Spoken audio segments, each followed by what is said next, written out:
கடந்த வாரத்தில் இருந்து நாங்கள் துதி ஆராதனை குறித்து நாங்கள் பேச ஆரம்பித்திருக்கிறோம். From last week, we have started meditating about the praise and worship. ஏனென்றால் துதி ஆராதனை என்பது தேவன் நம்மிடத்தில் எதிர்பார்க்கிற ஒரு காரியம். Because the praise and worship is something which God is expecting from each and every one of us. ஆகவே தான் இந்த 3 வாரங்களுக்கும் நம்முடைய சிறுவர் ஆலயத்தை கூட நிறுத்தி நம்ம எல்லாரும் குடும்பமாக இந்த இடத்துல இருந்து இதை கற்றுக்கொள்ள வேண்டும் என்று நான் பிரியப்படுகிறேன். So this is the reason I also cancel all the Sunday school, and also I want as a family you should sit together, and I want you all to learn about the praise and the worship. ஏன்னா இதை விட ஒரு பெரிய காரியத்தை தேவன் நம்மிடத்தில் எதிர்பார்க்கல. Because God is not expecting something greater than what we are doing at the moment here. ஆமென். நம்முடைய துதியை நம்முடைய ஆராதனையை தான் அவர் எதிர்பார்க்கிறார். So God is looking forward for our praise and worship. அங்கே தாவீது ஒரு இடத்துல சொல்லுகிறான், நீர் காலை வெள்ளாட்டுக்கடா அவைகளின் பலியை காட்டிலும் என்னுடைய வாயின் என்னது பலியை துதி பலியை நீர் எதிர்பார்க்கிறீர் என்று சொல்லுகிறார். There's a saying says in the Bible, David says, Lord, you are seeking more than our sheep and the Lord ox, but you are seeking the praises which comes out of mouth alone. இல்லையா? காளை மாடுகள் வெள்ளாடு தேவைன்னா அதை கொடுத்துருப்பேன், ஆனால் அதை விட நீர் உதடுகளின் காளையாகிய ஸ்தோத்திர பலியை என்னிடத்தில் எதிர்பார்க்கிறீர் என்று சொல்கிறார். So he says, Lord, if you ask me for a sheep or a ox, I would have given it, but Lord, you are seeking my praise from my lips. That is what I'm giving it to you. நம்முடைய உதடுகளிலிருந்து பிறப்படுகிற ஒவ்வொரு வார்த்தைகளும் அவருக்கு முக்கியம். That means every word which comes out of our mouth is very important. நம்ம எவ்வளவுக்கு எவ்வளவாய் அவரை உயர்த்துகிறோம், ஆராதனை செய்கிறோம் என்பதிலே நம்முடைய வாழ்க்கை தங்கி இருக்கிறது. The amount of how much we praise and exalting God, that is what based our life is upon. வேதத்தை வாசிக்கிறோம் தான் நம்ம, இல்லைன்னு இல்லை. We are reading the scriptures. ஜெபம் பண்ணுகிறோம், அதில் அதுவும் செய்கிறோம், கரெக்டாக செய்கிறோம். We also praying, we are doing it rightly. ஆனால் நம்முடைய வாழ்க்கையில் இந்த துதி எவ்வளோ தூரத்துக்கு அவரை எழும்புகிறது என்பது கேள்விக்குரிய விஷயம். But it's a question mark to see how much we praise God in our daily life. ஆண்டவர் உயர்த்தப்படணும். Because God need to be exalted. நம்முடைய வாழ்க்கையில் ஒவ்வொரு நாளையும் நம்ம திரும்பி பார்க்கும்போது நம்முடைய அதிகமான நேரத்தை நம்முடைய குறைவுகளை பேசுகிறோம், மற்றவருடைய பிரச்சனைகளை பேசுகிறோம். Many times what we speak in our daily life is about the shortages of our own life and about others too. ஆராதனையில் வரும்போது கூட நம்ம என்ன செய்கிறோம், நம்முடைய சோகத்தை தான் நாங்கள் பாடிக்கிட்டு இருக்கிறோம். Even when we come to worship, we always cry out about our own sorrows. அநேக பாட்டுகள் மிகவும் பிரபலியமாகிவிட்டது. Many songs have become very famous at the moment. அந்த பாட்டுகள் எல்லாம் பார்ப்பீர்கள், ஏனால் அது உலக பிரசித்தி பெற்ற பாடல்கள். If you see that song, they're all very world famous songs. அது நீங்கள் யூடியூப்ல பார்த்தீங்கன்னா அதுக்கு தான் பில்லியன் கணக்கில் வியூ இருக்கு. Because if you see in the YouTube, these are the kind of songs has reached more than billions of views. ஆகவே இது மிகவும் பிரபலியமான பாடல், நல்ல பாடல் நினைச்சு நம்ம பாட ஆரம்பிச்சிரோம். So what we do is, because the views are so much and it becomes very famous, we start singing the same songs. அது நல்ல பாட்டுன்னு நினைக்கிறோம். And we believe that is a good song. ஏன்னா ஒரு சில பிரபலியமான பாடல் ஆசிரியர்கள் அல்லது வர்ஷிப் லீடர்ஸ் எழுதி இருக்கிறாங்க, ஆகவே நல்ல பாட்டு அப்படின்னு நினைக்கிறோம். And we think because of it, these kind of songs are written by the worship leaders, and we believe that it's a good songs. ஆனா பாடல்களை நம்ம பாடும்போது அந்த வார்த்தைகளை கவனிக்கணும். But when we sing the song, we have to pay attention to the words in the song. ஆண்டவர் வார்த்தை சொல்லுகிறது, வார்த்தைகளை கொண்டு என்னிடத்தில் திரும்புங்கள் என்று ஆண்டவர் சொல்கிறார். The word of God says, from the word of God, turn to me. வார்த்தைகளை கொண்டு என்னிடத்தில் வாங்க. Come along with the word towards me. வார்த்தையை தான் அவர் மேன்மைப்படுத்தி வைத்திருக்கிறார். Because God has exalted the word above everything. அவர் என்னை குறித்து, என்னுடைய சூழ்நிலைகள் குறித்து அவர் என்ன சொல்லி வைத்திருக்கிறார் என்பது மிக மிக முக்கியம். Because it's very important what God has written about you and me and about the situations what we go through. அது மட்டும் இல்லை, நம்முடைய உணர்வுகளை காட்டிலும் அவர் எப்படிப்பட்டவர் என்பதை குறித்து தான் நம்ம பாடணும். And also we have to sing about who God is more than our feelings. பல நேரங்களில் நம்ம என்ன செய்கிறோம், நம்முடைய வேதனையவே பாடிக்கிட்டு இருக்கிறோம். Many times we sing about our pains what we go through. இல்லையா? புலம்பல், நிறைய புலம்பல் தான் நம்முடைய சபைகளில் கேட்குது. Most of the times we sing lamenting. எப்போ பார்த்தாலும் ஐயோ அது இல்லை, இப்படி இருந்தேன், கண்ணீரில் இருந்தேன், கவலையில் இருந்து அப்படின்னுக்கிட்ட நம்ம இருக்கிறோம். So many times we sing like I was like this once upon a time, now I'm in the sorrows, my tears. அப்படிப்பட்ட பாடல்களை பாடும்போது நம்ம அறியாமலே நம்ம என்ன செய்கிறோம், நம்முடைய அந்த சூழ்நிலைக்குள்ளாகவே போய் விடுகிறோம். So while we keep singing songs like this, what happens is, without our understanding and knowledge, we enter into that kind of a situation. கர்த்தர் எவ்வளவு நல்லவர் என்பதை பார்ப்பதை விட்டுவிட்டு நம்முடைய சூழ்நிலைகளை யோசிக்க ஆரம்பித்து விடுகிறோம். So what we do is, we are not looking into how good our God is, rather we looking into the situation what we going through. நம்மை அறியாமலே என்ன செய்கிறோம், நாம் கடந்து வந்த பாதைகளை தியானிக்க ஆரம்பித்து விடுகிறோம். Without our knowledge, what we do is we forget the past, what we come along. நம்முடைய வாழ்க்கையில் எல்லாருக்கும் ஒரு மோசமான பின்னணி இருக்கிறது, அது மறுக்க முடியாத உண்மை. It is very true that we all have a very bad background, past. இல்லையா? நம்ம நல்லவர்களாக வாழ இல்லை. We did not live as a good life. நல்ல ஒரு மதிக்கக்கூடிய வாழ்க்கை நம்ம வாழல, மோசமான வாழ்க்கை வாழ்ந்திருக்கோம். We did not live a life which is honorable in the front of man, but we lived a very worst life in the past. எந்த ஒரு மனுஷன் ஆண்டவர் இல்லாம வாழ்றானோ அவனை போல ஒரு மோசமானவன் யாருமே கிடையாது. The man who lives without God, there's nobody like him, worst man who can find in the world. ஆண்டவரோடு நடக்கிற மனுஷன் என்ன செய்கிறான்? மாறிக்கொண்டே வருகிறான். Because the man who walks along with the God, he transforms day by day. ஒவ்வொரு நாளும் அவனை கர்த்தர் வழி நடத்துகிறார். Each every day God will lead him. அவனுடைய வார்த்தை அவனோடு பேசிக்கொண்டே வருகிறது. The word of God will speak to him. இல்லையா? தன்னை விட்டு கொடுக்கிறான், மாறிக்கொண்டே வருகிறான். And he give up to the word of God and keep changing in his life. ஆனா ஆண்டவர் இல்லாத ஒரு மனிதன் என்ன செய்கிறான்? தன்னுடைய சுய இச்சையின்படி நடக்க ஆரம்பிக்கிறான். But the man without God, what happens is he live along with his self. தனக்கு எதெல்லாம் சரி என்று தோன்றுகிறதோ அதன்படி அவன் நடக்க ஆரம்பித்து விடுகிறான். So he lives according to the way whatever feels comfortable for him. ஆகவே நம்மை அறியாமலே நம்ம என்ன செய்கிறோம்? நம்முடைய கவனம், நம்முடைய சிந்தை முழுவதுமாக அந்த கடந்த காலத்தை நோக்கி போய் விடுகிறது. So without our knowledge, without our understanding, what happens is our feelings going along with the past. ஆண்டவரை குறித்து தான் பாடுறதுக்கு வந்தோம். Yes, we come along to sing for God. அவரை துதிக்க, அவரை ஆராதிக்க, அவர் நல்லவர்னு சொல்றதுக்கு வந்தோம். We came to sing praise and worship to God. கொஞ்ச நேரத்தில் பார்த்தா நம்ம அறியாமலே கண்களில் தண்ணீர் வருது. Without our understanding, within some short time, the tears are coming through our அது eyes. ஆனந்த கண்ணீர் இல்ல, அது நடந்த வேதனைகளை நினைச்சு நம்ம அழ It ஆரம்பிச்சோம். is not the tears of joy, but it is the tears which comes from the past, what happened. நினைக்கிறோம் அவங்க என்ன செய்தாங்க, மாமா என்ன செய்தான், மச்சான் என்ன செய்தான், அவன் என்ன, இவன் எல்லாரையும் யோசிக்கிறோம். So what we do is we think about what my past, my family done to me, how they betrayed me, cheated me. We think about this in profound. எவ்வளவு கடினமான பாதைகளுக்குள்ளாக நாங்க போனோம், அதெல்லாம் நினைக்க ஆரம்பிச்சோம். So we all start thinking about what kind of a hard life we led in the நம்முடைய past. கவனம் சிதறுகிறது. Our attention is being scattered everywhere. நம்முடைய கவனம் சிதறும் போது நாம் எதற்காக வந்தோமோ அந்த நோக்கம் நிறைவேறாமல் போய்விடும். So because our attention is being scattered, the purpose what we came along is being scattered as well. நான் பேதுருவை குறித்து நான் பேசியிருக்கிறேன், பல தடவை சொல்லியிருக்கிறேன். Many times I spoke about Peter.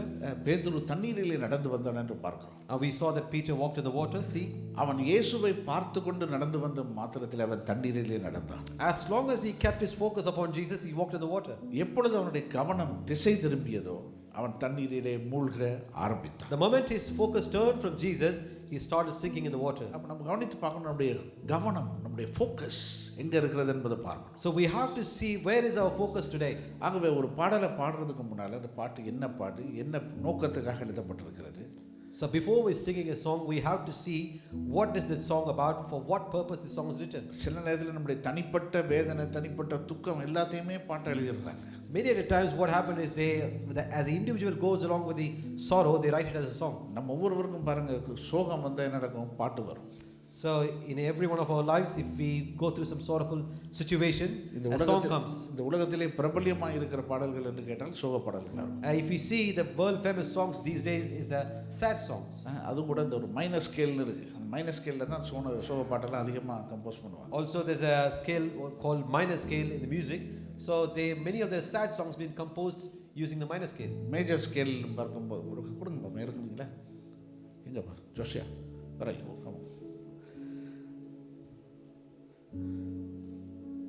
பாருங்க, அந்த மைனர் ஸ்கேலுக்கும் மேஜர் ஸ்கேலுக்கும் இருக்கிற வித்தியாசத்தை கொஞ்சம் பாருங்க. So please have a look at the difference between the minor scale and the major scale.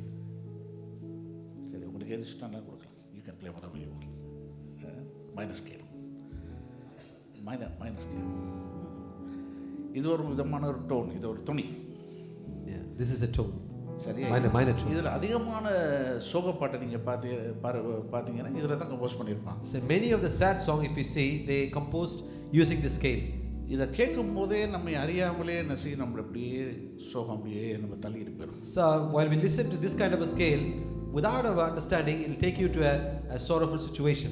Minor ஸ்கேலில் நிறைய அற்புதமான பாடல்கள் எல்லாம் எழுதப்பட்டிருக்கு. There is a lot of wonderful songs written in the minor scale. நல்ல வார்த்தை, தேவனுடைய வார்த்தையை மையமாக கொண்டு எழுதப்பட்ட பாடல்கள் இருக்கிறது. There are even a lot of songs based upon the word of God has been written using this minor scale. ஆனால் அதே நேரத்தில் அதிகப்படியான சோக பாடல்கள் சொன்னால் மைனர் ஸ்கேலில் எழுதியிருப்பாங்க. At the same time, many sad songs written in these days are using the minor scale. சொல்லப்போனால் நிறைய பாட்டை சொல்லலாம். I can name it a lot of songs. அந்த டோனை வச்சோடனே நிறைய பாட்டு ஞாபகத்துக்கு வருது. So as Joshua played this tone, the many songs coming into my mind. நிறைய பாடல்கள் இருக்கிறது. There are many songs. ஆனால் அது நம்ம கிறிஸ்தவ உலகத்தில் நான் என்ன செய்கிறேன், நிறைய பேர் இந்த மைனஸ் ஸ்கேலை வச்சு நிறைய சோகப்பாட்டு கிறிஸ்தவ சோகப்பாட்டுகள் எழுதியிருக்கிறாங்க. So in the Christian world, what the Christians does is using this minor scale, they've written so many sad songs. போன வாரம் நான் கேட்டுக்கிட்டு இருந்தேன். Last week I was listening to a song. அப்போல ஒரு பாட்டு வருது, இன்னும் உடைகிறேன் இன்னும் உடைகிறேன் அதான் பாட்டு வருது, இன்னும் உடைகிறேன் அப்படின்னு பாடுறாரு. So last week I was listening to a song. The song is about I'm yet be broken. பயங்கர ஹிட் ஆயிடுச்சு. And that song became very hit. நிச்சயமாக நீங்களும் போய் இன்னைக்கு எல்லாம் தேடி பார்ப்பீங்க. I'm sure that you will go and search for the song today. இன்னொரு மில்லியன் போனாலும் போயிடும். Maybe it will reach out to another million. இல்லையா? பாட்டுகள் அப்படி நிறைய எழுதுறாங்க. There's so many songs coming these days.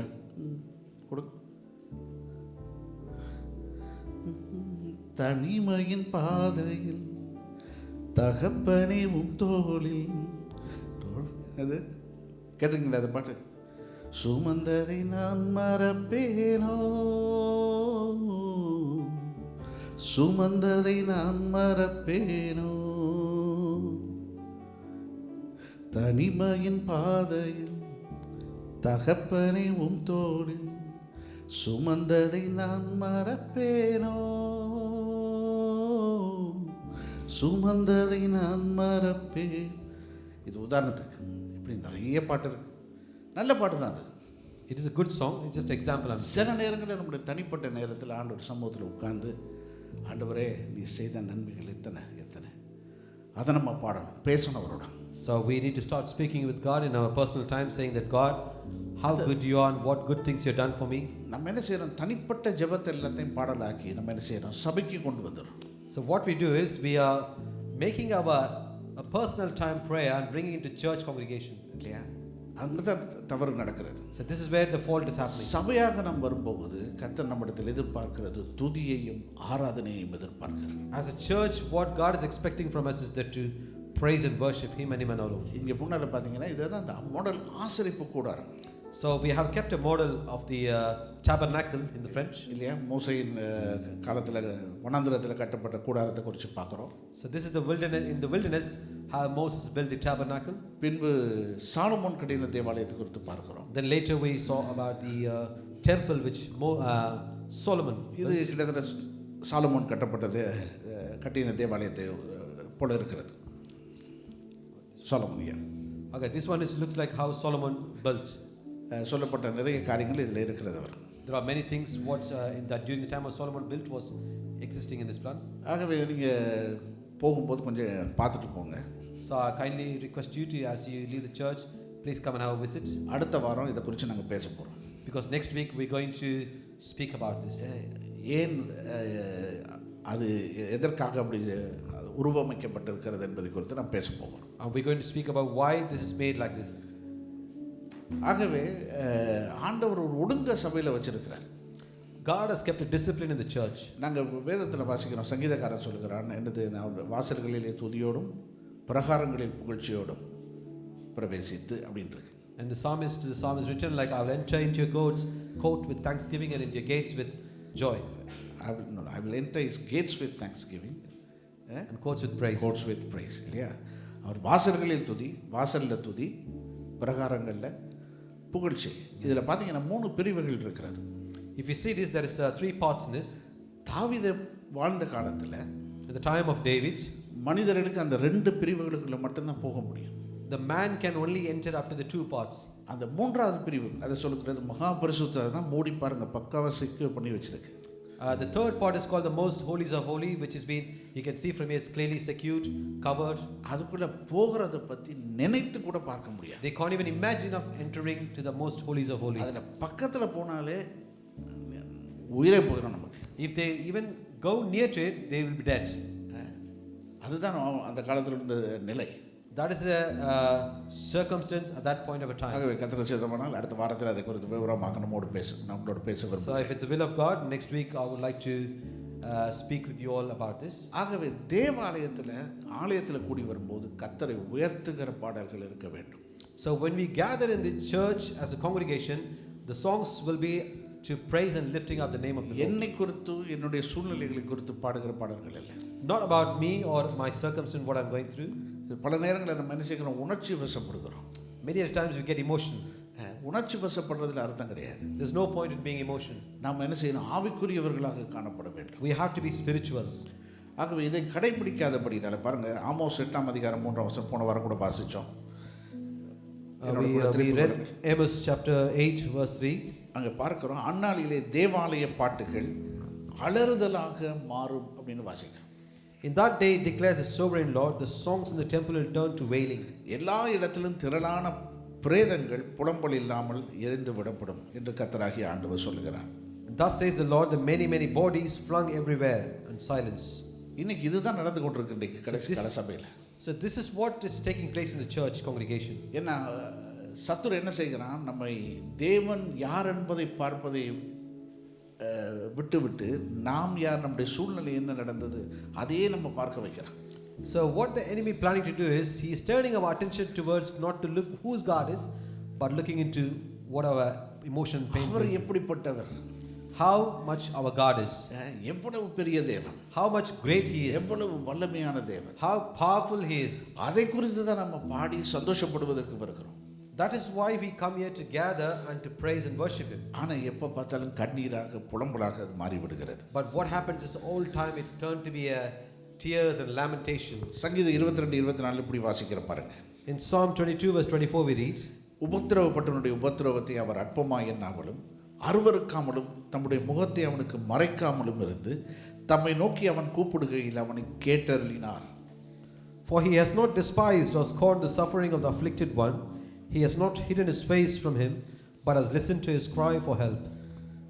பாருங்க, வசனத்தில் வாசிக்கிறோம், ஆண்டவர் என்ன செய்ய மாட்டார், தம்முடைய முகத்தை அவனுக்கு மறைக்க மாட்டார். We read from the scripture what God does is he will not hide his face from him. ஆனா நம்ம என்ன பாடுறோம், என்ன மறக்காதீங்க என்ன வெறுக்காதீங்க, அதான் பாட்டு. So the scripture says he will not hide his face from him, but what we sing is, Lord please do not forget me. இல்லையா, பரலோக தரிசனத்தை, பரலோகம் என்ன செய்யணும், பரலோகத்தில் அட்டென்ஷனை, கவனத்தை நான் ஈர்க்கணும். So we also sing that we need to seek the attention of heaven. என்ன பாடுறோம் நாங்கள், யோவான் 3:16 சொல்லுகிறது, என்ன செய்கிறாரா, தன்னுடைய குமாரனாகிய சொந்த குமாரன் என்றும் பாராமல் நமக்காக அவர் என்ன செய்திருக்கிறார், தன்னுடைய குமாரனை பூமிக்கு அனுப்பியிருக்கிறார். So John chapter 3 verse 16 says, even not even considering him as his own son, but he is yet sent to us to die. வேதத்தில் வாசிக்கிறார், நல்லோர் மீதும் தீயோர் மீதும் என்ன செய்கிறார், மழையை பொழிய பண்ணுகிறது. The Bible says God pours out the rain for the good and the evil. நம்ம விட்டு தூரமா அவரை விட்டு நம்ம தூரமா போயிருந்தா கூட நமக்கு தீங்கு வந்து விடக்கூடாது என்கிற விஷயத்திலே அவர் மிகவும் கவனமாக இருக்கிறார். Even though we go far away from God, but God is very careful that we shall not enter into or any evil shall come close to us. நாம நினைக்கிறோம் நாங்க நல்லா தானே இருக்கிறோம் அப்படின்னு. We may think that yes, we are living a good life. ஆகவே தான் வசனம் சொல்கிறது, அறியாமையின் காலங்களை அவர் காணாதவர் உள்ளிருந்தார். Because that's why the scripture says he was like the God who was seen not seeing the lack of knowledge. அவர் யாருன்னு எனக்கு தெரியாது, அவரோட எனக்கு எந்த ஐக்கியமும் கிடையாது. I do not know who he was. I have no fellowship with God. இருந்தாலும் அவருடைய கரம் என் மீது இருந்து கொண்டே இருக்கிறது. Big still, but his the goodness of God is upon me. அவருடைய எதிர்பார்ப்பு என்ன, நான் தகப்பன் வீட்டுக்கு திரும்பி வர வேண்டும். His expectation is I should return to the father's house. நான் இளைய குமாரனை போல என்ன செய்கிறேன், அவரை விட்டு நான் தூரமா போய் விட்டேன். I was away like a prodigal son. ஆனா அவருடைய கரங்கள் எனக்காக விரித்த வண்ணமாய் இருக்கிறது. But yet his hands are stretched for me. எப்போது நான் திரும்பி வருவேன், when will I return? என்னுடைய வருகையை எதிர்பார்த்து காத்து கொண்டிருக்கிறேன். He is expecting my return. எவ்வளவு காலம் நம்ம ஓட முடியும், how much we can run away, எவ்வளவு காலம் ஓடும், எவ்வளவு தூரம் ஓட முடியும், how far we can run away. ஏதோ ஒரு சந்தர்ப்பத்தில் நம்முடைய தகப்பனுடைய அன்பை உணர வேண்டிய நிலை நமக்கு வந்து தான் ஆகும். At one point we should come to a stage where we can able to understand the love of God. ஆண்டவர் தன்னுடைய முகத்தை நமக்கு மறைக்கிற தேவன் கிடையாது. Our God is not the God who will hide his face from us. பாருங்க, அந்த வசனத்தின் கடைசி பகுதி சொல்கிறது, அவன் கூப்பிடுகையில் தம்மை நோக்கி, பாருங்க வசனம் சொல்கிறது, தம்மை நோக்கி, சொல்லுங்க தம்மை நோக்கி, listening to him. தம்மை நோக்கி அவன் கூப்பிடுகையில் அவனை கேட்டருளினார். The word says he has not hidden his face from him, but has listened to his cry for help. எந்த சூழ்நிலையில் எங்க இருந்தாலும் நம்ம ஆண்டவரை நோக்கி கூப்பிடுவோமானால் அவர் நமக்கு பதில் கொடுக்கிற தேவன். At any situation, wherever you are, when you call him to the Lord, he will come for the help.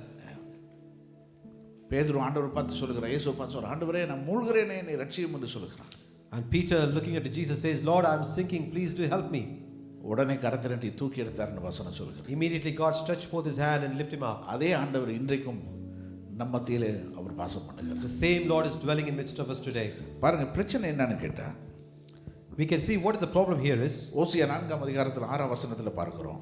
In Hosea chapter 4 verse 6 we can read, என் ஜனங்கள் அறிவில்லாமையினால் சங்காரமாகிறார்கள், நீ அறிவை வெறுத்தாய், ஆகையால் நீ என் ஆசாரியனாக இராதபடிக்கு நானும் உன்னை வெறுத்து விடுவேன். நீ உன் தேவனுடைய வேதத்தை மறந்தாய், ஆகையால் நானும் உன் பிள்ளைகளை மறந்து விடுவேன். Hosea 4 verse 6 reads, My people are destroyed for lack of knowledge. Because you have rejected knowledge, I will also reject you from being priest for me. Because you have forgotten the law of your God, I will also forget your children. பிரச்சனை என்ன? அறிவில்லை. The problem is the lack of knowledge. பக்கத்தில் பிரச்சனை அறிவில்லைன்னு. Say to your neighbor, the lack of knowledge. இப்படி கேட்கலாம், அறிவு இருக்கான்னு கேட்கலாம். You can ask him, do you have knowledge? இந்த உலக பிரகாரமான அறிவு நிறைய நம்மக்கிட்ட இருக்குது. We have the worldly knowledge. இல்லையா? அறிவை நம்ம எல்லா ஸ்கூல்லையும் வாங்கலாம், எல்லாத்துலேயும் வாங்கலாம். We can buy the knowledge wherever everywhere in school. ஆனால் தேவனை குறித்த அறிவு நமக்கு வேணும். But we need to have the knowledge of God. நிறைய பட்டங்களை பெற்றிருக்கலாம், எத்தனை PhD எடுத்திருக்கலாம், அதெல்லாம் நல்லது தான். You might have received a lot of degrees. You might have gone to like a PhD doctorate. இல்லையா? என்ன வேணாலும் எடுத்திருக்கலாம். You might have achieved a lot. ஆனால் ஆண்டவரை குறித்த அறிவு நமக்கு இல்லைன்னா அதை போல ஒரு முட்டாள்தனம் ஒன்றுமே கிடையாது. You can achieve many things in your life, but if you do not have the knowledge of God, there's nothing foolish like what we live in this world. வேதத்தில் ஒரு வசனம் இருக்கு, அந்த வசனம் சொல்லுகிறது, தேவன் இல்லை என்று மதிகேடன் தன் இருதயத்திலே சொல்லிக் கொள்கிறான். And the Bible scripture says, the fool says there is no God. அப்போ தேவன் இல்லைன்னு சொல்றான்னா அவன் யாரு? சொல்லுங்க, பக்கத்தில் பார்த்து சொல்லுங்க, அவன் முட்டாள் சொல்றான். If anyone says there is no God, he is a fool. அப்படிதான் பைபிள் சொல்லுது. This is what the scripture says. தேவனுடைய வார்த்தை சொல்லுகிறது, தேவன் இருக்கிறார். The Bible, the word of God says God is there, our existing. இருக்கிறவண்ணமாகவே இருக்கிறார். He is, I am, he is. அவரில் எந்த ஒரு மாற்றம் கிடையாது. There is no change in him. இந்த உலகத்தை சிருஷ்டிக்கும் போது அவர் எப்படிப்பட்டவராய் இருந்தாரோ அதே வண்ணமாய் தான் இன்றும் இருக்கிறார். The way how he created the world, in the same way is still existing. அதே வல்லம், அதே கிருபை, அதே தயவு இன்றைக்கும் அவரிடத்தில் He இருக்கிறது. still has the same power, same grace and the same mercy in his hands. நாங்க தான் மாறுகிறவர்கள். We as a man change. நம்ம சூழ்நிலைக்கு ஏற்றமாய் மாறுவோம். We change according to the circumstance. மனிதர்களுக்கு ஏற்ற விதமாய் மாறுவோம். We change according to the man. அவர் என்றைக்கும் மாறாத தேவனாயிருக்கிறார். But our God is a God who never changes. எதுவும் அவரை மாற்ற முடியாது. Nothing can change our God. ஆகவே தான் அவர் கத்தாதி கர்த்தர். That is why he is the Lord of Lords. Hallelujah. Amen. ஆகவே பாருங்க இன்னொரு வசனம் கூட வாசிப்போம். வெளிப்படுத்தலின் புத்தகம் 1 அதிகாரம் 6 வசனம். Another verse we can read from Revelation chapter 1 verse 6.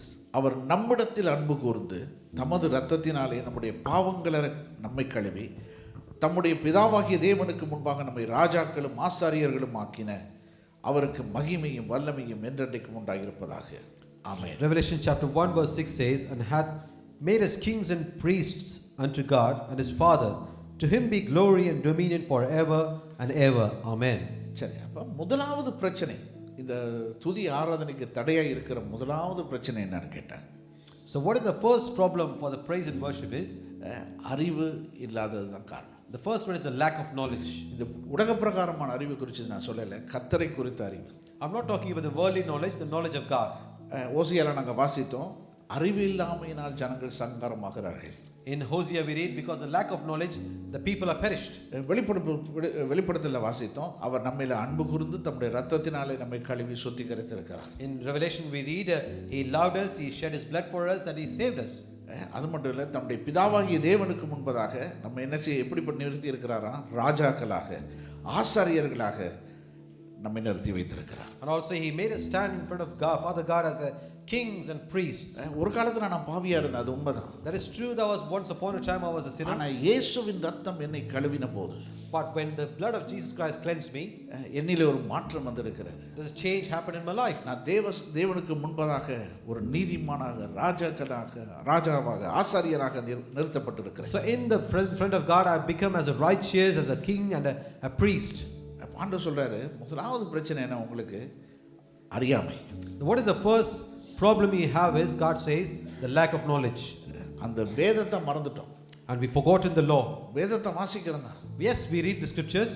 ஆனா வேதத்துல எதை வாசிக்கணுமோ அதை வாசிக்கிறது கிடையாது. But we are not reading what we supposed to read. முதலாவது நமக்கு தெரியணும், நம்ம கர்த்தர் எதற்காக என்னை உருவாக்கி இருக்கிறார். Firstly, we should understand why God has created humankind. பாருங்க, ஏசாயா 43ஆம் அதிகாரம் 7ஆம் வசனத்தை நீங்க வாசித்து பார்ப்பீர்களேயானால், if you read Isaiah chapter 43 verse 7, ஆண்டவர் சொல்றார், நான் என் மகிமைக்கென்று சிருஷ்டித்து உருவாக்கி படைத்து என் நாமம் தரிக்கப்பட்ட யாவரையும் கொண்டு வா என்பேன். everyone who is called by my name, whom I created for my glory, whom I formed and made. ஆண்டவர் சொல்றாரு, என்னுடைய மகிமைக்காக நான் உருவாக்கி வைத்திருக்கிறேன். And the Lord says, I have created everyone for my glory. பக்கத்துல பார்த்து சொல்லுங்க, நீங்க தேவனுடைய மகிமைக்காக உருவாக்கப்பட்டிருக்கிறீங்க. Say to your neighbor, you have been created for God's glory. வேற யாரும் இல்லை, நம்ம சொந்த மகிமைக்காக இல்லை, தேவ மகிமைக்காக உருவாக்கப்பட்டவர். Not for your own glory, for the glory of God. எனக்கு எங்க அம்மா அப்பா ஒரு பேர் வச்சாங்க, மகிமைன்னு சொல்லி. My parents named me called glory, Magimai. அந்த நேரத்தில் எனக்கு அதை குறிச்செல்லாம் அறிவே கிடையாது. At those days I had no knowledge of that. எனக்கு 4 பேர் கொடுத்தாங்க. They placed me 4 names. அதில் ஒன்று எங்கள் அப்பா பேர் தங்கையான்னு ஒரு பேர். And the first name my father kept Tangaya. ரெண்டாவது மகிமை ஒரு பேர். And second name is called Magimai. பின்பு இஸ்ரவேல்னு ஒரு பேர். And third name is called Israel. நான்காவது தான் Sathyaraj. And fourth name is called Satyaraj.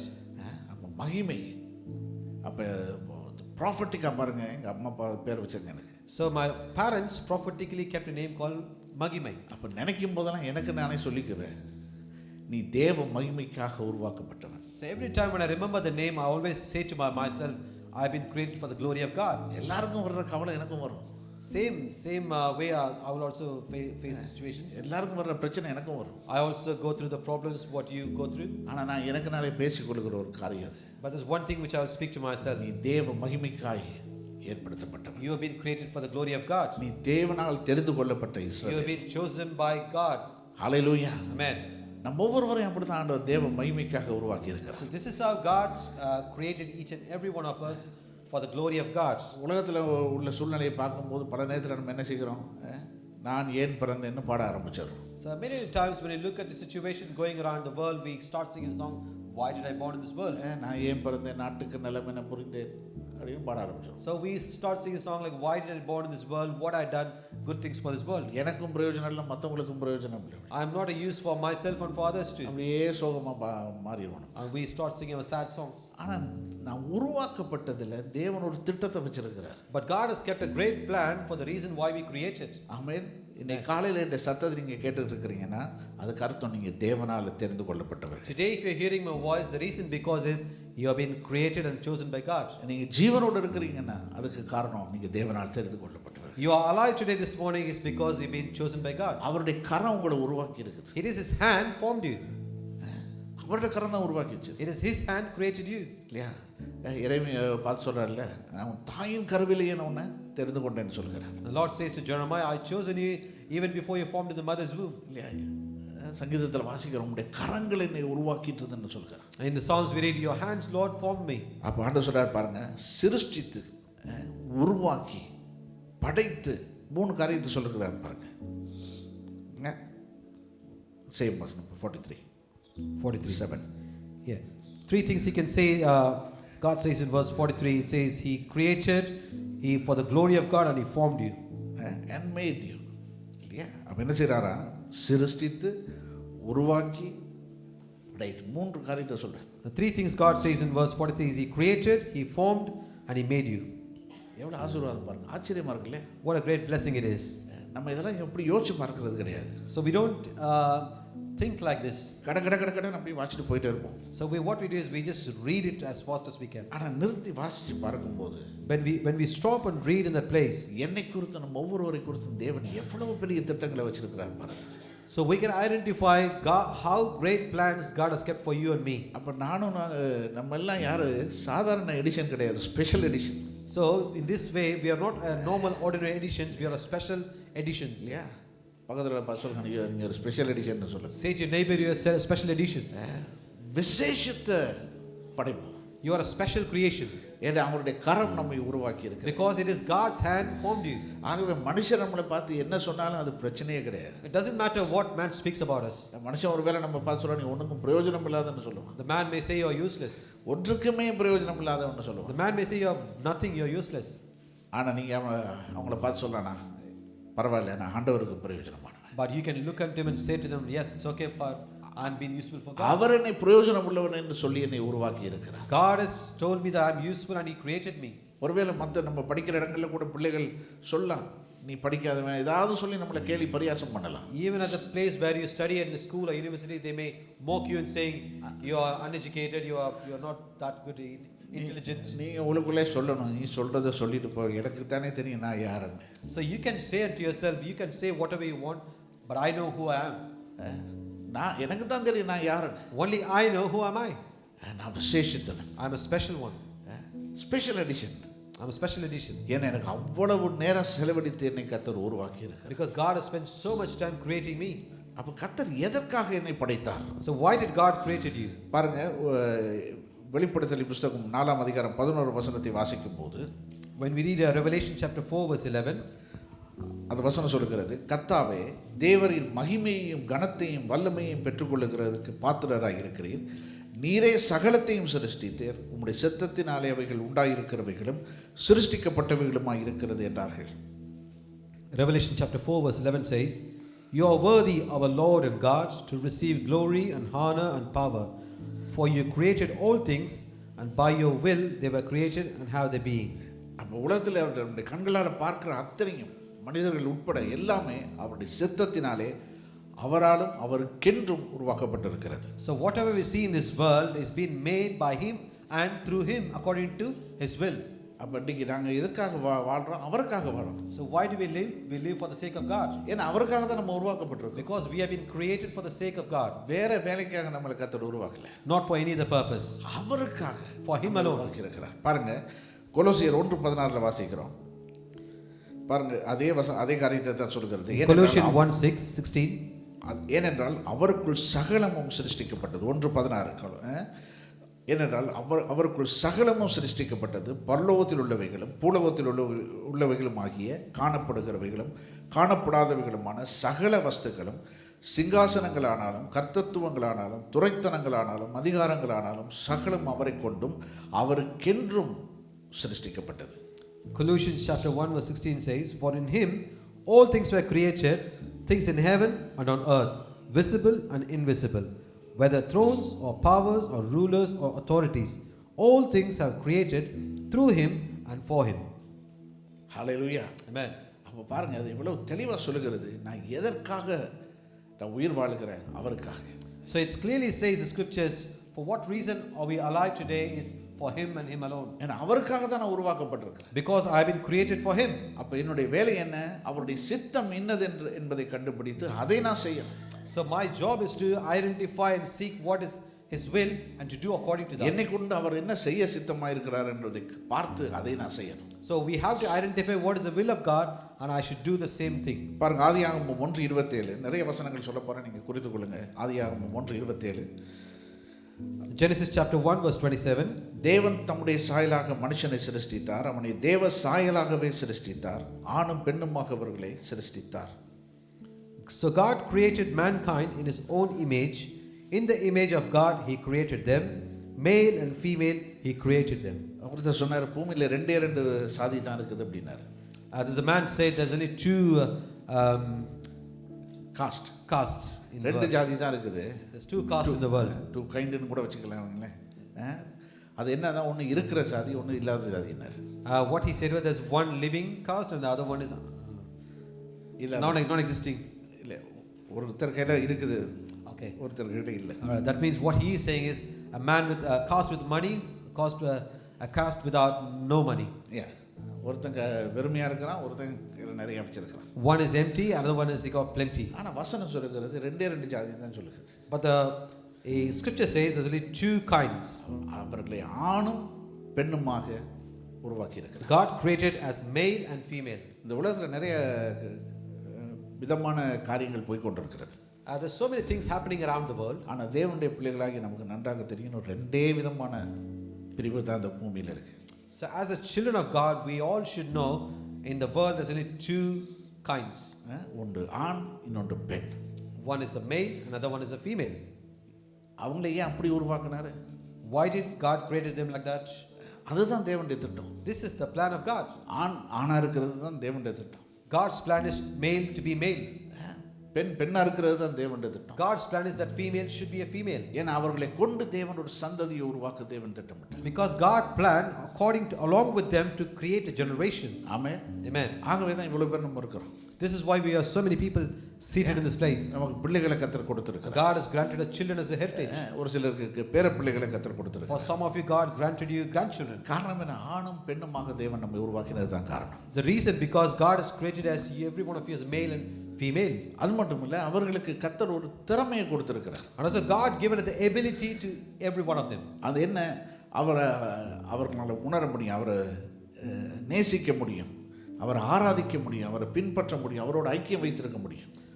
The ability is that we can able to love him, we can able to sense him, we can feel him, love him and have fellowship with him. ஏதோ ஒரு ஜடமா உருவாக்கல அவர். He did not create us like an idol. ஏதோ நம்ம ஒரு தேவையில்லாத ஏதோ பொருள் மாதிரி உருவாக்கல. God did not create us like an unwanted thing. ஆண்டவர் நம்ம உணர்வுடையவர்களாய் நம்மை உருவாக்கி இருக்கிறார். God has created with sense in us. அப்ப அந்த உணர்வு இருக்கும்போது நமக்குள்ள அன்பு என்கிற ஒரு காரியம் வெளியே வருகிறது. So when we have the sense in us, the thing called love comes out of us. நம்மை சிருஷ்டித்தவர் ஒருவர் இருக்கிறார் என்பதை அறிந்து கொள்கிறோம். So we can able to identify that somebody who created us. ஆண்டவர் என்ன எதிர்பார்க்கிறார்? இந்த உணர்வுடையவர்களாக அவர்களை படைத்ததினால இவர்கள் அதை கண்டுபிடித்து என்னை நேசிப்பார்கள், எனக்கு சேவை செய்வார்கள், என்னை பின்பற்றுவார்கள் என்று அவர் எதிர்பார்க்கிறார். So God, in order to see that he created us with the sense, he expects us that they will identify me and they will come and serve me and they worship me and they love me. சரி, அப்படியானால் ஏன் நாம் அவரை துதித்து ஆராதனை செய்து கொண்டிருக்கிறோம்? So that means why do we praise and worship him? சங்கீதம் 47:1-2 சொல்லுகிறது. Psalms 47 verse 1 and 2 says, சகல ஜனங்களே கைகொட்டி தேவனுக்கு முன்பாக கெம்பீர சத்தமாய் ஆர்ப்பரியுங்கள், உன்னதமானவராகிய கர்த்தர் பயங்கரமானவரும் பூமியின் மீதெங்கும் மகத்துவமான ராஜாவுமாய் இருக்கிறார். Psalm 47 verse 1 and 2 says, clap your hands all you nations, shout to God with cries of joy, for the Lord most high is awesome, the great king over all the earth. இந்த வசனத்தை வாசிட்டு நம்ம ஆட்கள் ஆண்டவரை பயங்கரவாதியாக்கிட்டாங்க. So reading the scripture, our people what they made is they made a God as a terrorful God. பயங்கரவாதியாக்கிட்டாங்க, terrorist ஆக்கிட்டாங்க. God, the people made God as a terrorful God. ஆகவே அவர் பயம் பயம் பயம் அப்படின்னு, because of showing the fear of God to them. ஆனா ஆங்கில வேதாகமத்தில் சொல்கிறது இஸ் ஆசம்னு சொல்கிறது. The English Bible says he is an awesome God. அவ்வளவு அவர் பிரமிக்கத்தக்கவர் அப்படின்னு சொல்லுகிறது. It means he is an awesome God. பாருங்க, அது மெசேஜ் அப்படின்னு சொல்லி இன்னொரு மொழிபெயர்ப்பு இருக்கிறது ஆங்கிலத்தில். There's another language another thing called translation called MSG translation. Message Bible. Message Bible. மொழிபெயர்ப்பு. அதே வசனத்தை எப்படி மொழிபெயர்த்திருக்காங்கன்னு பாருங்க. The same scripture what we just read now, they translated in a different version called message version. Applause everyone, bravo, bravissimo, shout God songs at the top of your lungs. God most high is stunning astride land and ocean.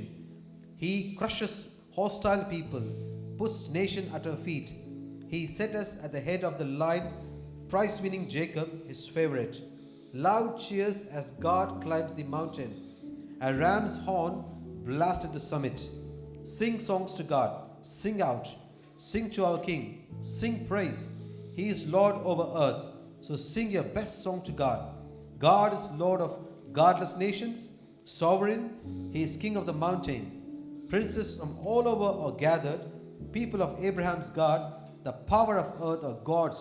He soars over all. அந்த வசனத்தை தமிழில் மொழிபெயர்த்தம் பாருங்க, எப்படி வருது.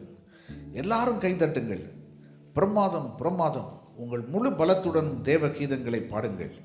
உன்னதமான தேவன் நிலத்திலும் கடலிலும் வியாபித்து பிரமிக்க வைக்கிறார். அவர் பகைவர்களை நசுக்கி தேசங்களை நம் காலடியில் வைக்கிறார். பரிசுவென்ற யாக்கோபாகிய தமக்கு மிகவும் பிரியமான நம்மை அவர் வரிசையின் முன்னணியில் வைத்தார். தேவன் மலையில் ஏறும்போது உச்சியில் ஆட்டுக்கொம்பு முழங்க பலத்த ஆரவாரம் எழட்டும். தேவனுக்கு பாடல்களை பாடுங்கள், உறக்க பாடுங்கள். நம் அரசருக்கு பாடுங்கள், துதித்து பாடுங்கள். அவர் பூமிக்கு ஆண்டவர். எனவே உங்கள் சிறந்த பாடல்களை தேவனுக்கு பாடுங்கள்.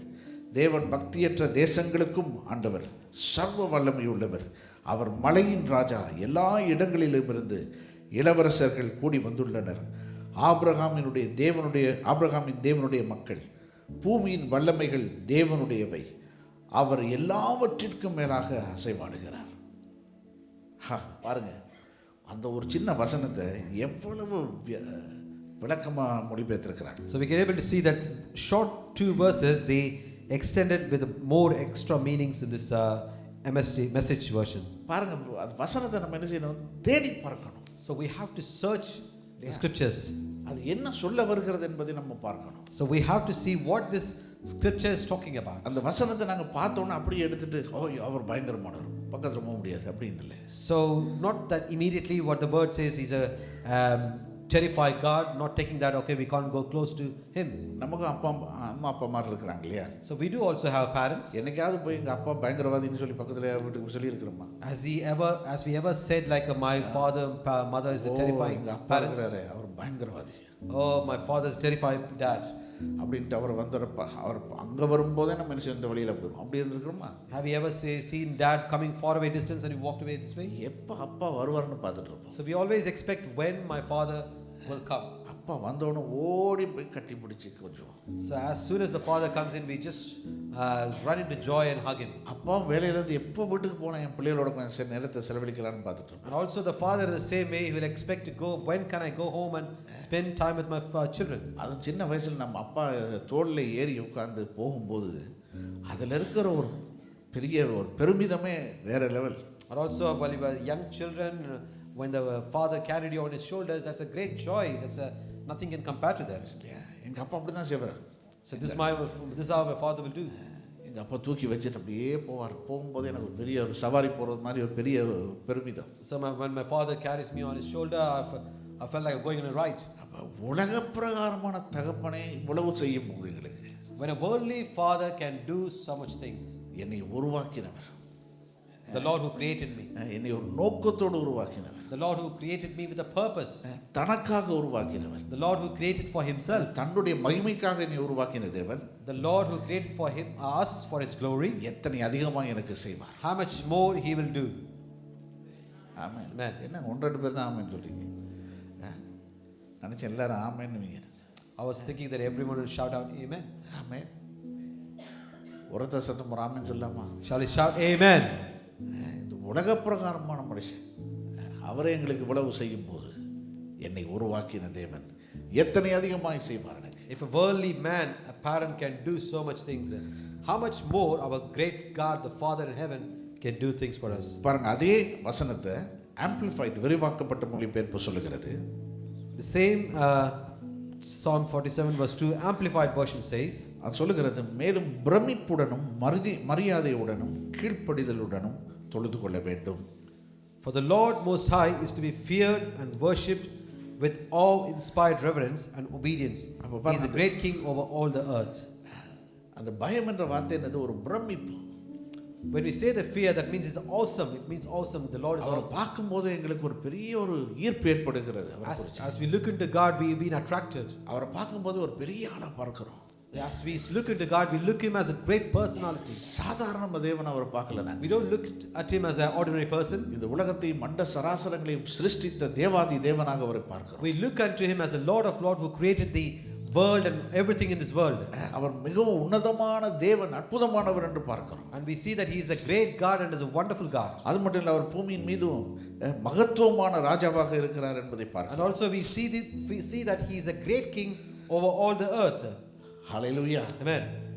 அப்ப நம்ம ஆராதிக்கிறதுக்கு ஒரு காரணம் இருக்குது. But there's a reason to worship the Lord. அவரை உயர்த்துவதற்கு ஒரு காரணம் So இருக்குது. there is a reason to lift up the name of the Lord. ஏனென்றால் பாருங்க அந்த எபிரேய வார்த்தையில கி அப்படின்னு ஒரு வார்த்தை இருக்கு. There is a Hebrew word called ki. அந்த வார்த்தைக்கு அர்த்தம் என்னன்னா பிகாஸ், ஏனென்றால். That word ki means in English is because. அப்ப நான் ஆராதிக்கிறதுக்கு ஒரு காரணம் இருக்கு. So there's a reason to worship. அவர் நல்லவர் அப்படின்னு சொன்னா, If we say that God is a good God, அவர் நல்லவர்ன்றதுனால தான் சொல்றேன். we say that because he is a good God. அவர் பெரியவர்னு சொன்னா, If we say that he is a great God, அவர் பெரியவரா இருக்கிறதுனால தான் அவரை because he is a great God. Amen. Amen. அவர் செய்யற எல்லா காரியங்களிலுமே அவர் மேலான தேவன், உயர்ந்த தேவன். Everything what he does is always a great God and he's been above everyone. ஆகவே நான் வேதத்துல வாசிக்கிறோம், நாங்கள் நினைக்கிறதற்கும் வேண்டிக் கொள்ளுகிறதற்கும் அதிகமாய் செய்யக்கூடியவர். So this is why we read in scriptures, he is the Lord who does more than what we think and expect. அப்ப ஏதோ நம்ம பாட்டு பாடி ஆராதிக்கிறோம் அப்படின்னு சொன்னா அது வேஸ்ட் ஆஃப் டைம் நினைச்சிடாதீங்க. So please do not consider when we say praise and worship, it is a waste of time. ஏன்னா அது பாருங்க, முதல் பிரச்சனை என்னன்னா அறியாமை. The first problem is the lack of knowledge. ஏன்னா அந்த அறியாமையினால நம்ம என்ன செய்கிறோம், ஆண்டவருடைய வார்த்தையை புரிந்து கொள்ள முடியாமல் இருக்கிறது. Because of the lack of knowledge, we cannot able to understand the word of God.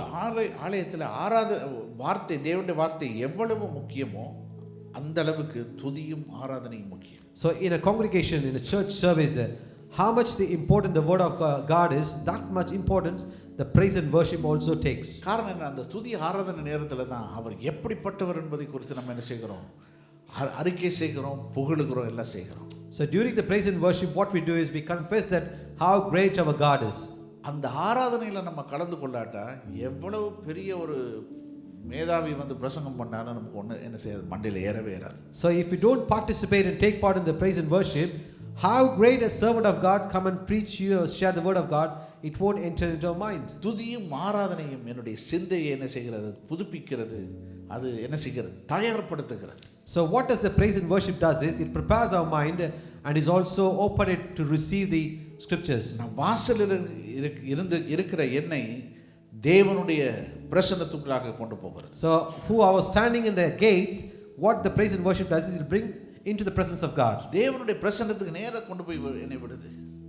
It reaches you out straight to the presence of God. அப்பொழுது தேவனுடைய வார்த்தையை நான் வாசிக்கும் போது அது எனக்கு புரியும்.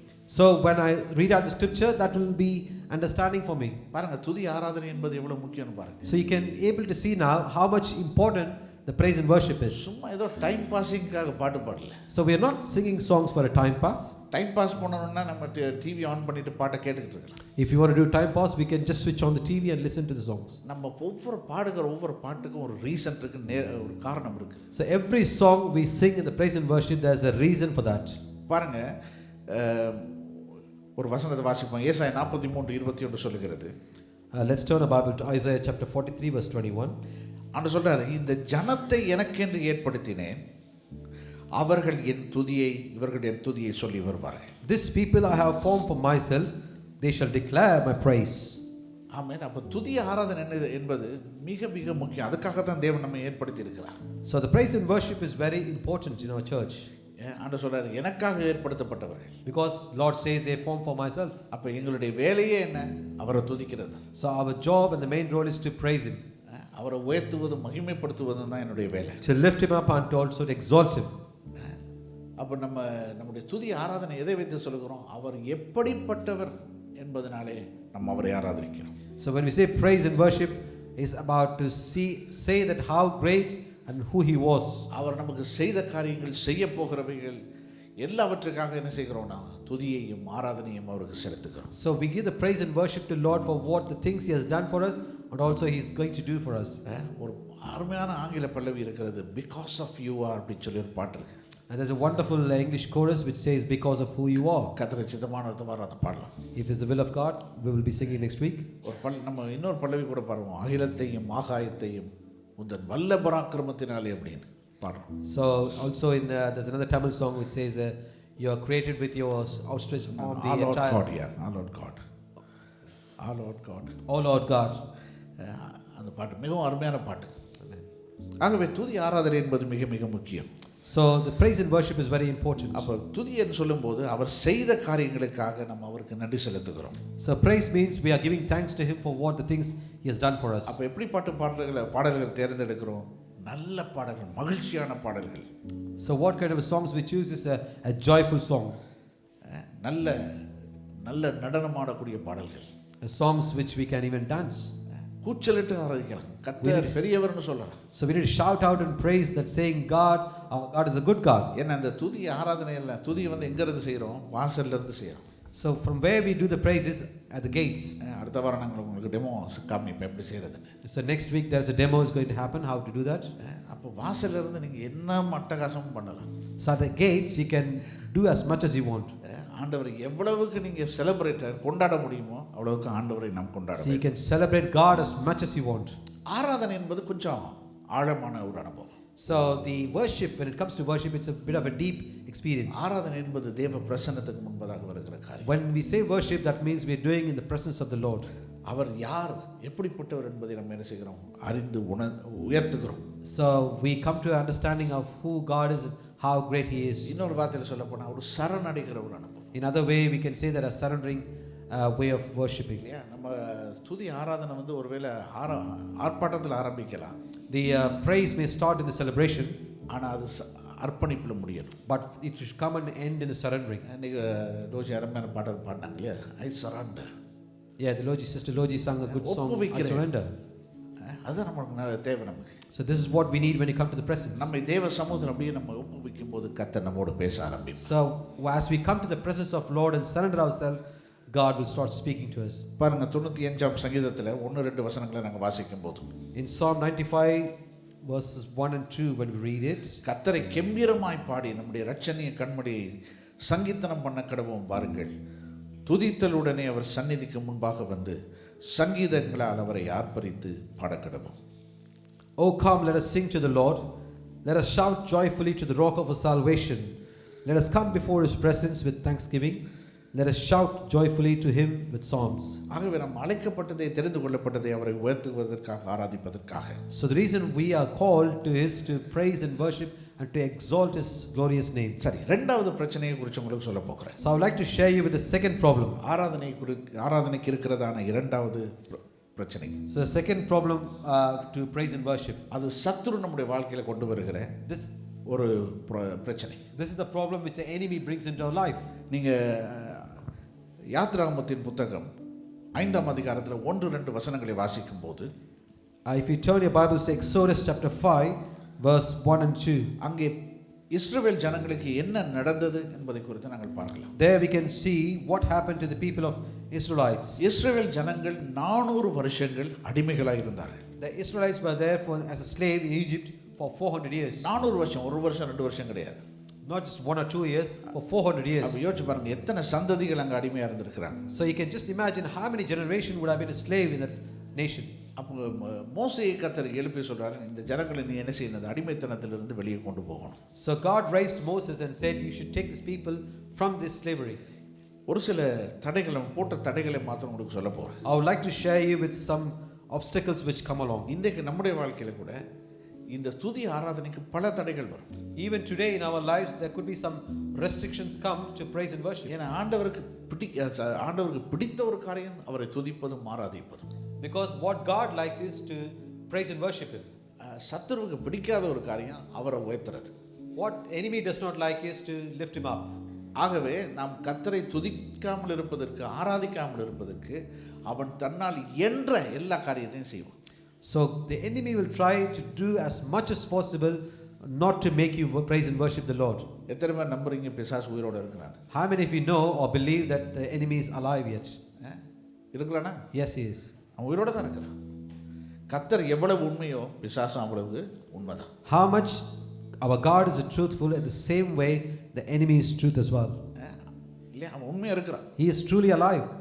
ஆகவே அவன் என்ன செய்வான்? எப்படியாகிலும் கர்த்தருக்கு மகிமையை நான் கொடுப்பதிலிருந்து நம்மை தடுத்து நிறுத்துவதற்கு அவன் முயற்சி செய்வான். So he will try the best way possible for each and every one of us here to stop praising and worshiping the Lord. அன்றைக்கு நடந்தது என்னது எகிப்தில் இஸ்ரவேல் ஜனங்களுக்கு நடந்தது தான் இன்றைக்கு நம்முடைய வாழ்க்கையில நடந்து கொண்டிருக்கிறது. So what happened on the day of the people for Israelites in Egypt is happening exactly today, even for us. பாருங்க, அவங்க என்ன சொல்றாங்க, மோசே என்ன சொல்கிறான், போய் பார்வோன் ராஜாட்ட சொல்றான், நாங்க போய் தூரத்துல போறோம், போய் ஆராதிக்க போறோம். So Moses went into Pharaoh and says, we are going for a faraway place to praise and worship the Lord. வாசிப்போம் பாருங்க. பின்பு மோசேயும் ஆரோனும் பார்வோனிடத்தில் போய், இஸ்ரவேலின் தேவனாகிய கர்த்தர் வனாந்திரத்தில் எனக்கு பண்டிகை கொண்டாடும்படி என் ஜனங்களை போகவிட வேண்டும் என்று சொல்லுகிறார் என்றார்கள். அதற்கு பார்வோன், நான் இஸ்ரவேலை போகவிட கர்த்தரின் வார்த்தையை கேட்கிறதுக்கு அவர் யார்? நான் கர்த்தரை அறியேன், நான் இஸ்ரவேலை போக விடுவதில்லை என்றான். Exodus chapter 5 verse 1 and 2.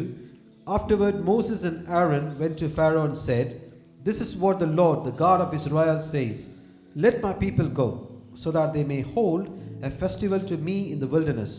Pharaoh said, who is the Lord, that I should obey him and let Israel go?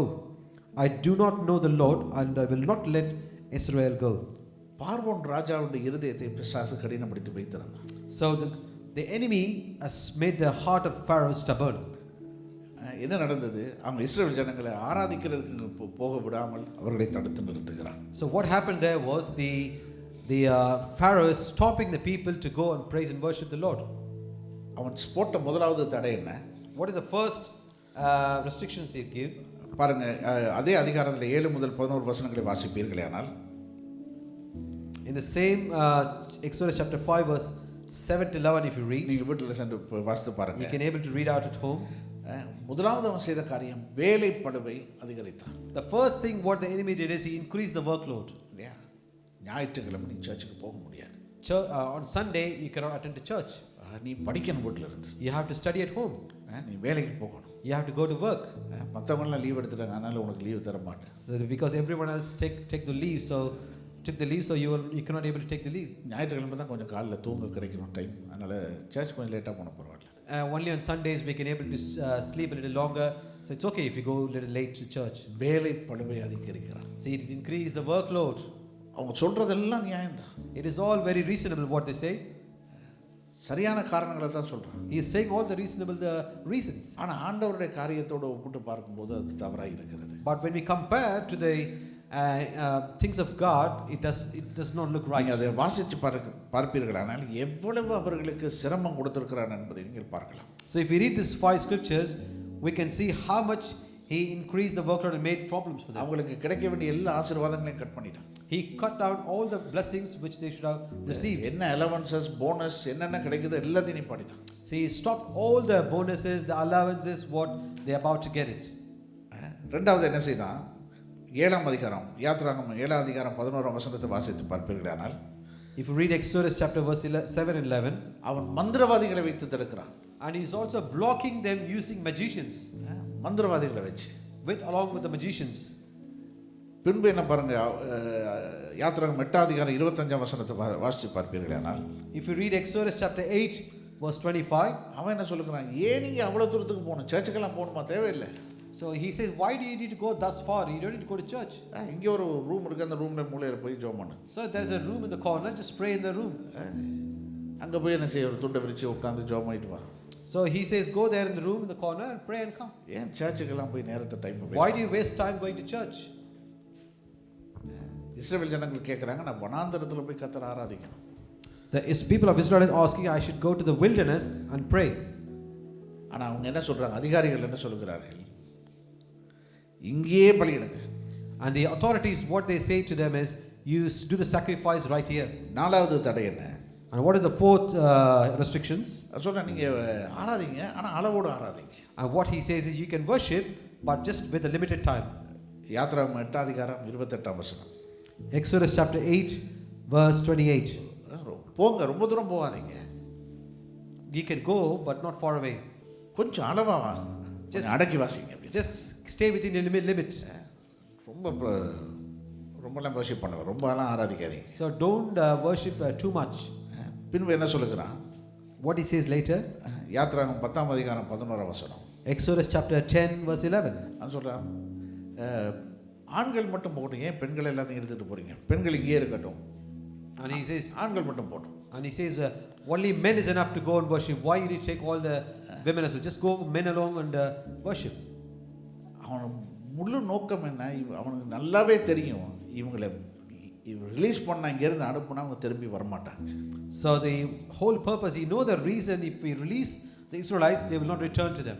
அவர்கள் வெளியே போனால் கர்த்தர் அவங்களை கொண்டு போயிடுவாருன்னு அவனுக்கு தெரியும். He knows very well if they go out from the Egypt, God will take them away. ஆகவே என்ன செய்கிறான்? எல்லா தடைகளையும் போடுகிறான். And there we can see that he put all the restrictions in that place. ஆறாவது பாருங்க. And sixth restriction he given is, ஆறாவது தடை என்னன்னா, அவன் சொல்றான், உங்க ஆடு மாடு எல்லாத்தையும் விட்டுருங்க. சரி நீங்க போயிட்டு வாங்க, பிரச்சனை இல்லை, ஆனால் உங்களோட ஆடு மாடெல்லாம் இங்கே இருக்கட்டும். the sixth restriction he gives is, leave your flock behind. யாத்திராகமம் 10:24. In Exodus chapter 10 verse 24. அப்போ கர்த்தரை ஆராதிக்கணும்னு சொல்லி நீங்க ஆசைப்பட்டால், if you desire in your heart that you want to praise and worship the Lord, 1000 தடை வரும் அதுக்கு. there will thousands of restrictions come. அன்னைக்கு தான் உங்களுக்கு தொண்டை வலிக்கும். And that is the day you will come with the throat pain. அன்னைக்கு தான் வேலை போடுவாங்க. And that is where they will give you extra job. அன்னைக்கு தான் உங்களோட கார் ரிப்பேர் ஆகும். That is the day your car will get repaired. அன்னைக்கு தான் கால் வலிக்கும். And that is where your leg will get hurt. அன்னைக்கு தான் மியூசிஷியன்ஸ் வர மாட்டாங்க. And that is the day the musicians will fail to come. அன்னைக்கு தான் பாடணும் போல தோணாது. And that is the day you will feel like you don't want to sing. அன்னைக்கு காலையில தான் ஏதோ ஒரு பிரச்சனை நமக்கு வரும். So that morning you will face some kind of a problem. 7 நாள் இருந்தது. 7 நாள் இல்லை, 6 நாள் நல்லா ஓடிச்சது. 7வது நாள்ல தான் பிரச்சனை வருது. So all 6 days went very well, but on the 7th day you will come with a problem. இல்லாத சாக்கு போக்கு நான் சொல்லுவோம். You will say some kind of reasons. அங்க வேலைத்தலத்திலே சொல்லுவாங்க, நீங்க இன்னைக்கு ஒரு நாள் கவர் பண்ணு, உனக்கு double salary தரேனுமா. At the workplace they will say, just cover for this one day, we will pay you double. இல்லையா? வீட்டிலேயே சொல்லுவாங்க, ஏன் நீ எல்லாரும் போக முடியாது, இன்னைக்கு நீங்க கொஞ்சம் பேர் வீட்டில் இருங்க. Even in the house they will tell you why you are going, because everyone has declined to go. Why do you want to go? இன்னைக்கு தான் பில்டர் வராரு. Because today is the builder coming. கேட்ட மாதிரி இருக்குல்ல எங்கேயோ. Seems like you heard somewhere. Builder வராரு, அதனால ஒரு ஆள் வீட்டில் இருப்போம், நீங்க எல்லாம் போயிட்டு வாங்க. Because the builder is coming, one person need to be at home, so you all can go. பார்வோன் எல்லா தடைகளையும் கொண்டு வருவான். The Pharaoh will bring all the restrictions that you will not to. ஆனா இஸ்ரவேல் ஜனங்களை நீங்க எடுத்து பார்ப்பீர்களே ஆனால், But if you look into the life of Israelites, அவங்க எல்லாவற்றையும் முறியடித்தார்கள். they broke everything. எல்லாவற்றையும் முறியடித்தார்கள். They broke everything challenge. அவர்கள் முறியடித்து வெளியேறினார்கள். They broke all the challenge and they overcome it. அவங்களோட அந்த வாழ்க்கையை நீங்க வாட்சி பார்த்தீங்கன்னா மிகவும் சுவாரஸ்யமா இருக்கிறது. So if you read out the history, it will be very, very interesting. அவர்கள் மனம் வைத்து வெளியே புறப்பட்டாங்க. So they kept a challenge and they took that place and overcome it and they come out. ஆண்டவர் அவர்களுக்கு பூரண சப்போர்ட், ஃபுல் சப்போர்ட் கொடுத்தார். God has given the full support to that people. நம்முடைய இருதயம் ஆண்டவர் ஆராதிச்சு கொண்டிருக்குமானால், If our heart is worshiping towards the Lord, அவர் ஆராதிக்கணும்ன்ற வாஞ்சை நமக்குள்ள if we have the desire that we need to praise and worship the Lord, எல்லா தடைகளையும் மேற்கொள்ள முடியும். we can able to overcome all the obstacles. அந்த தடைகளை மேற்கொள்வதற்கு கர்த்தர் நமக்கு உதவி செய்வார். And God will help you to overcome that. ஏன்னா துதியும் கனமும் அவருக்குரியது. Because the praise and honor belongs to Him. எந்த மனுஷனுக்குரியது கிடையாது. It does not belong to any man. ஆகவே தான் நம்ம என்ன செய்யணும், துதித்து ஆராதிக்கும் போது அங்கே இங்கே பார்த்துட்டு இருக்கக்கூடாது, அவரை பார்க்கணும். So this is why when we praise and worship, we look only Him, not to look around. சமீபத்தில் ஒருத்தருக்கு சொன்ன, ஒரு சிலருக்கு சொன்னேன், நீங்கள் நல்லா கை வைத்து வர்ஷிப் பண்ணணும் அப்படி. Recently I said to some few of you that to just lift up your hands and praise and worship. ஏன்னா ஷையாக இருக்கான், கூச்சமாக இருக்குது. They say it's because they feel shy to do that. தாவீது என்ன செய்யலாம், தலைகீழ ஆடினான் பாரு, அந்த அளவுக்கு ஆடினான். When we look into the life of David, he danced upside down. சொந்த மனைவி சொல்றா, இப்படி ஒரு ராஜா ஆடலாமா? And his own wife says, you're the king of Israel, can you dance like this? இவ்வளவு கேவலமா? Can you dance so worst? அவன் அந்த மனைவியை பார்த்து சொன்னான். And looking unto his wife he said, என் தேவனுக்காக இதை இப்படி ஆடுவேன், இதை விட மோசமாவும் ஆடுவேன். What David said to his wife was, to my God I will dance like this, even more worse than this. எவ்வளவு பெரிய வார்த்தை பாருங்க. You can see how great his words were. அப்போ மற்றவங்க நம்ம பார்த்து என்ன சொன்னாலோ கமெண்ட் அடிச்சாலே அது அவங்க பிரச்சனை, நமக்கு என்ன? So it doesn't matter what others comment about us. என்ன அவர் கையை உயர்த்திட்டு இருக்காருன்னு சொன்னா சொல்லிட்டு போட்டும். Let them say, if they say that person is lifting up the hands, let them say, நான் உயர்த்துறேன். I have my hand so I can lift up. எனக்கு வாய் இருக்குது, நான் பாடுறேன். I have my mouth so I can sing it for God. எனக்கு அந்த கிருபையை தேவன் தந்திருக்கிறார். Because God has given me the grace. மற்றவங்க எனக்கு தொண்டை என்ன ஒரு மாதிரி பாடுறாரு, அசிங்கமா பாடுறாரு, அவங்க சொல்லிட்டு போகட்டும். So let them say who say things about it, but I do not need to worry about it. என்னை என்னுடைய வாயிலிருந்து புறப்படுகிற ஒரு துதி ஆராதனை அவருக்கு பிரீதியாக இருந்தால் போதும். So if my praise comes out of the mouth, it is enough that it pleases God alone. இல்லையா? சங்கீதக்காரன் சொல்கிறேன், வாயின் வார்த்தைகளை இருதயத்தின் தியானமும் உங்களுடைய சமூகத்திலே பிரீதியாக இருப்பதாக. The psalmist says, the words of our mouth and the meditation of our heart should please you, Lord. நான் கர்த்தருடைய சமூகத்துக்கு வருகிறது மற்றவங்களை பிரியப்படுத்துறதுக்கோ மற்றவங்களை சமாதானப்படுத்துறதுக்கோ இல்லை. I'm not coming into the presence of the Lord to please others or to make peace with others. நான் கர்த்தரை பிரியப்படுத்துறதுக்கு வருகிறேன். I'm coming to praise and please God. ஏன் நான் வீட்டில் இருந்து செய்ய முடியாதா? Why can I not do this at home? வீட்டிலையும் செய்யணும். Yes, you can. ஆனால் சபையாக கூடி வரும்போது, But as a church, when we gather together, அதில் சொல்லுவாங்க கூட்டு அபிஷேகம்னு சொல்லுவாங்க. the corporate anointing. இல்லையா? 120 பேர் ஒன்றாக கூடி வந்தபோது பரிசுத்த ஆவியானவர்கள் மீது பொழிந்தள்ளப்பட்டார்னு வாசிக்கிறோம். So the 120 people come along together in one place, the Holy Spirit anointing fall upon them. இஸ்ரவேல் ஜனங்கள் ஒன்றாக கூடி வந்தபோது தேவன் அவர்கள் மத்தியில் இறங்கினார்னு வாசிக்கிறோம். When the people of Israel had gathered together, the presence of God has poured upon them. நம்ம தனியே ஜெபிக்கும் போது தேவன் நம்மோட தான் இருக்கிறார். Yes, when we pray alone, God is with us. ஆனால் சேர்ந்து வரும்போது தேவன் ஒரு பலத்த வல்லமையோடு நம்ம மத்தியில் இறங்குகிறார். So when we come along together in oneness, the power of God is poured upon us. Dear all, we have several ways you can give your tithes and offerings. You may give in person using the envelopes or by card transaction during the service. You can also give online by scanning the QR code or visiting our website. Checks should be made payable to Bethany Church of God or sent to P.O. Box 294, Southall, Middlesex, UB25EE, United Kingdom. Thank you for your continued generosity and support.